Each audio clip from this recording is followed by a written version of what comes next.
There's a little movie opening on Friday. It's called Star Wars: The Force Awakens, already getting stellar reviews, and it's not even officially out yet.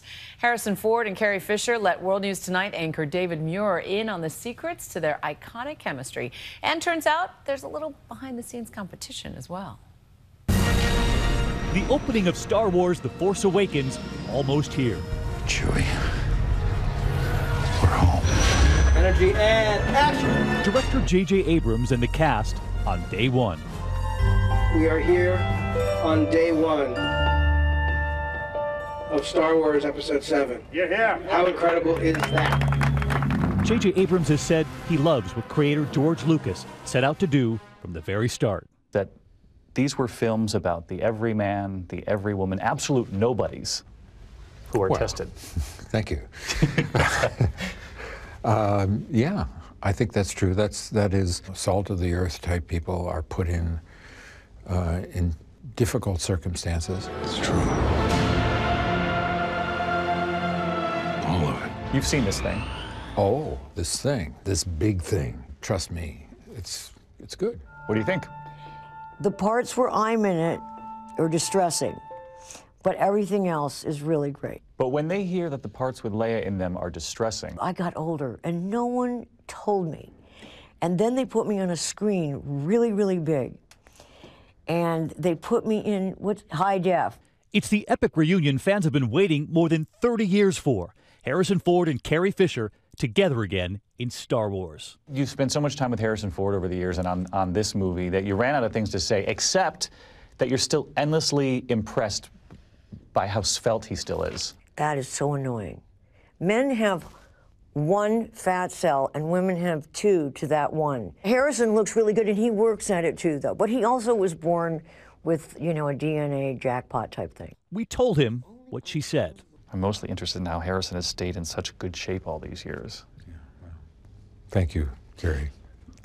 Carrie Fisher setting the record straight all these years later on that controversial gold bikini in Return of the Jedi. I never hated the bikini.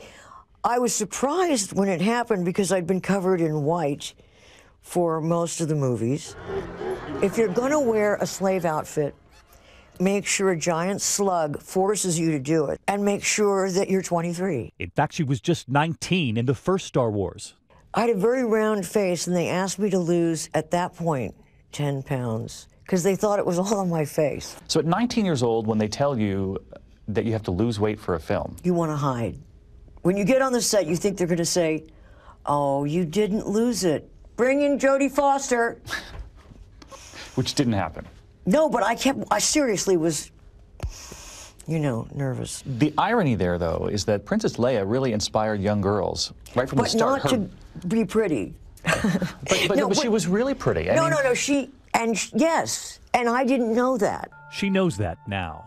Harrison Ford's own return didn't go quite as expected. Fast forward 30 years or more, and you make it to the set, and then they nearly take you out. Second day. Second day? Yeah, yeah.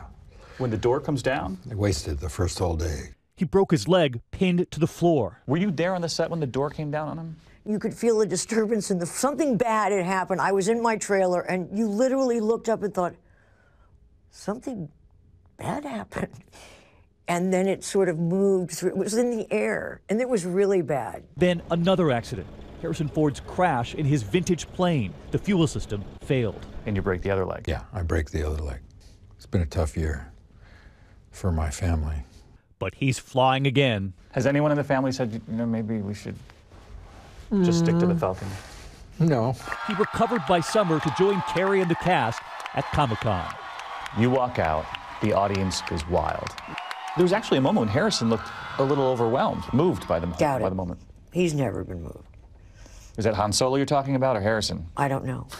Was that a reminder of the wonder of this film from the very beginning? Yeah, it was a reminder of sort of power of the audience. And I was glad to be, you know, still around. It was the tension between Han Solo and Princess Leia that fueled it all here in Empire Strikes Back. Afraid I was going to leave without giving you a goodbye kiss? I just assumed it's a Wookiee. I can arrange that. At one point, you had said, I'd rather play Han Solo. Yes. Now, that's true. You still feel that way? That's the best character. I mean, I'm glad that the female can yell at the men. You came in that thing? You came in that thing?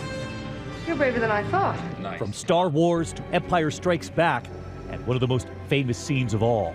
I love you. I know. The famous moment where you say, I love you. I know. That's what he says. I know. Would he say that today? Yeah, he would. Not wiser? Still a wise guy? He is still a wise guy, but we've all been through a lot, and we're trying to, like, get it together. Do you get together? I can't tell you that. You might need this. I think I can handle myself.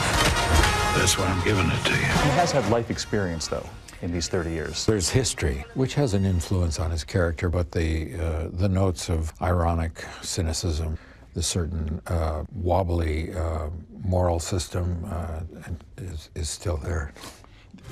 A generation later, the children who once watched in awe are now part of it. Actor John Boyega bringing his stormtrooper for Harrison to sign. He signed his action figure. But do they have any idea what they're walking into? How could you know?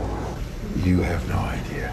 No idea. For Nightline, I'm David Muir in New York. Ooh, Star Wars The Force Awakens comes from our parent company, Disney. And the hotly anticipated film opens in theaters everywhere Friday.